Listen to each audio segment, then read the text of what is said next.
John records that a Roman soldier stuck a spear in the side of Christ, and an issue of watery sperm separate from clotted blood flowed from his side. Well, they didn't understand that medically in the first century, but we understand medically today that that's a sign of death. Massive heart failure, clotting of the arteries. The guy was dead. They took his body off the cross, put it in a tomb, and they set a Roman guard to make sure that nobody would steal his body. Now, the disciples were not expecting him to rise from the dead. They were scared, they didn't understand, and they were deserting Christ. But 3 days after he dies, he appears risen from the dead, first of all, to some grief-torn women. And I'm impressed with that, because a first-century Jewish male would never have a Jewish woman be his eyewitness in order to gain credibility, because sexism was pathetic in that culture, and women were viewed as chattel. It was horrible. But the record is, Christ first appeared to some grief-torn women. Then he appeared to the apostles. But there was one guy who could have been on the faculty here at UT. His name was Thomas. And he said, not unless I can see Christ with my own eyes, not unless I can take my hand and thrust in the spoon in his side, will I believe.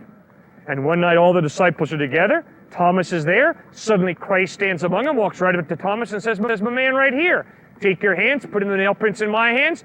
Take your hand and thrust in the spoon in my side. And Thomas stopped doubting and believed. Then in 1 Corinthians 15, written in 50, 51, 52 AD, the Apostle Paul quotes a hymn, a creed, that Christ died for our sins, was buried, rose from the dead, appeared to the apostles, to James, and to over 500 people who saw him risen from the dead, most of whom are still living. And you see that the resurrection of Christ was not made up by a church that was trying to increase its adherents. Right from the get-go, the resurrection of Christ was at the center of the message of these followers of Christ. We have seen this man risen from the dead.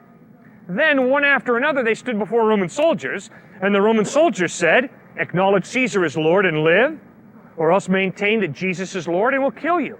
And every single one of them said, I have seen Jesus risen from the dead, and they died, not for a belief. They died for what they claimed to have seen risen from the dead. Psychology shows you, people will not die to cover up what they know to be a lie. People will die for a lie, convinced it's true. But these guys died claiming we saw Jesus risen from the dead, he is Lord. Which means if they didn't see him, they were lying. But this isn't in the Roman writings. There's no record of this slaughter. Eusebius records it wonderfully.